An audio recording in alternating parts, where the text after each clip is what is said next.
Danny, actually. I'm not young and I'm not Republican. New Kids on the Block. I'm not new and we're not kids. Banger of a weekend. Danny went and he was hanging out with George Santos and they're like boys and now. Lauren Boebert. Now, I don't know about boys, but we went to this the young Republicans gala after party, which the guy who invited me, this kid Luke, he was sending me photos because Trump was like the keynote speaker or whatever. Alex Stein was the MC, and then Trump did an hour and a half. He was supposed to do 30 minutes, and then Trump was like, "Cut the." Trump was blowing the light. Oh, big time! And they were trying to get him off the stage. Dude, he was literally like, "Cut the teleprompter, or whatever. I'm going off prompter." And then he just went and was talking shit for like an hour. And I talked to some people there because like a lot of people at the after party. He goes off the dome, eh? I think. To a degree, but also it's like comedy. You know, he does he's doing his hour. He's doing his hour campaign event, and he's doing it nonstop. And you know, he's in New York, so he probably has all his enemies who he's just shitting on. And he was calling. He had all these like. I can't remember what they were, but like, because it was in the news, because he kept saying that he wants to be, he's like, they wanted to say I'm a dictator. He's like, no, I just want to be a dictator for a day. To my first day of being president again, I'm going to be a dictator to like, you know, that must have blew people's pass his stuff or whatever. Brains out. And then he was like shitting on Joe Biden and, you know, whatever, but I think Santos, whatever. But I'm more interested in this. There's a lot, and a lot of people I talked to were like, there was an article that he bought the drinks for everyone at the bar. What? Yeah, there was an article that came out that said George Santos went to a party this weekend and he bought the drinks for everyone at the bar. I'm pretty sure I paid for my drinks. Well, that's the narrative. More lies from no. That's what the media is saying. Really? I wonder who was there. Buddy, dude, okay, so someone sent me that. So I was at the after party, and then this guy was essentially like, hey, we're at another thing. It was, you know, Upper East Side. The only one is we used to say they were the lying New York Post. Now they're the honest New York Post. Yeah, they gave us a shout out. The New York Post. They always say stuff about us, but they did a whole bit about how SNL's skit was like really bad, and they said that it was like Shane Gillis, us, and Tim Dillon were like what good comedy is or whatever. Yeah. So it's the honest New York Post. They are no longer the lying New York Post. This is the honest New York Post. Sorry, yeah, this in George Santos earns so much cameo. Yeah, he picks up tab for political pals while hanging. Yeah, this is what I was at. There was like 15 of us in this bar. So you didn't like it wasn't not for George Santos. That's all. So the lying media. What said it? What? This is at page 6. Page 6 is lying. Page 6 is lying. So yeah, I was at this. It was Boebert. This guy owns this cafe. And then Beach Cafe, and then this guy Byron Donald, who's like a congressman from Florida. Okay, so what were you and Santos talking about? Just what positions you like to get fucked?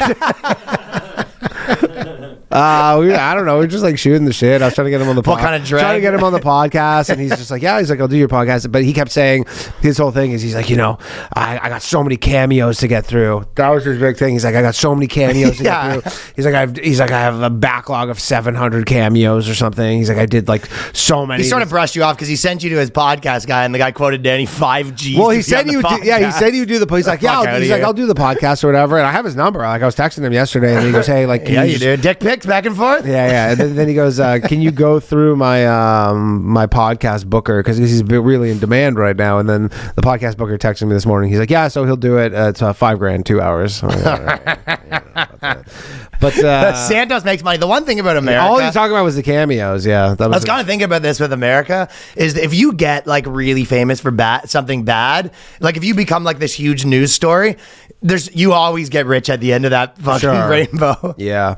So he has he was literally like, he's like, I make more in Cameo than so he's really flexing his money at the party. No, legitimately. I mean, he didn't buy my drinks, but he was saying, he's like, I make more in Cameo than in a week than I made my whole congressional salary in a year. But I'm also like, this is pretty short-sighted of you, George.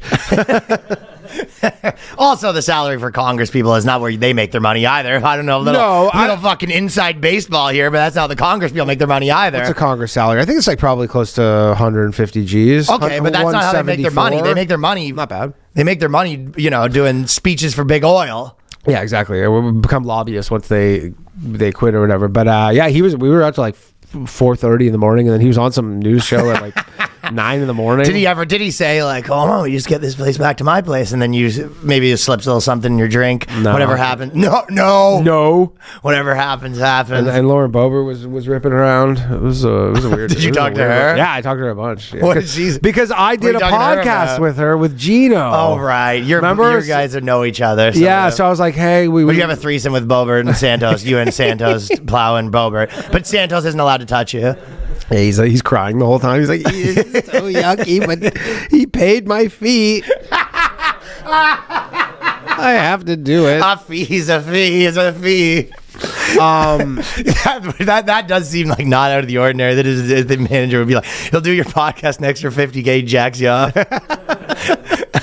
That guy's making money though. Yeah. Well, he's on my bad books for asking for $5,000 for the podcast. $5,000 for he's the first person to ever ask for Snoop money. Dogg now. Yeah. But he was saying that was another thing because I was like, you want to do the pod? He's like, I'm going to do Z-Way, which is that black chick or whatever. Yeah. And he's like, we're doing a pay-per-view. We're splitting the money, and it's already at $1 million. But again, I don't know. He's a pathological liar. So I'm like, I don't know. That is, it's hard to know what's true with that guy, right? Exactly. So, but anyways. The fact that you were sort of hyped on it too. You were sending me pictures. Yeah, I was like, shit. Well, I was like, should I try and get him on the pod? Did you get a picture with him? No. Why not? I should have. I don't know. Santos pictures. I'm not a big not a big picture guy. You felt like your makeup was a little runny that day. No, I maybe should have. Maybe afterwards, I was like, I should have got a picture, but I was like, in the moment, you didn't want to ruin the fun. You were having such a blast with them. Yeah, singing such a songs small together. Little gathering too. Like there weren't that many people there. You had your arm around him singing "Rocket Man" at the top of your lungs.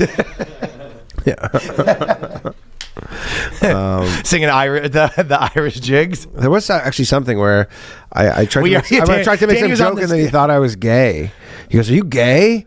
He asked me that at one point because I made some joke about because there were these gay. That's funny. Santos calling you gay. That's I know. Rich. There was a bunch of gay Republicans there, and then one of them said something. They were like a couple. There's so many gay Republicans. I know. And then they were there, and then so one of them said something, and then I can't even remember what I said, but I made some joke. He's like, "Wait, are you gay?" And I'm like, "No." I was like, "My fiance's beside me," and he goes, "Oh, okay." I don't know. I don't remember, but it was a good time. So what happened after the gay thing? You just sort of left it at that, went back to partying? Talked about something Put your else. arm around him, sang "We Are the Champions." It was like, "Are you gay?" No. And the music comes back on. Was it your ordered? Was it something you ordered? No. But someone ordered a bunch of Popeye's chicken at the end of the night. Okay. Hilarious. Just like all this chicken showed up. There you go. Yeah, I didn't have any, but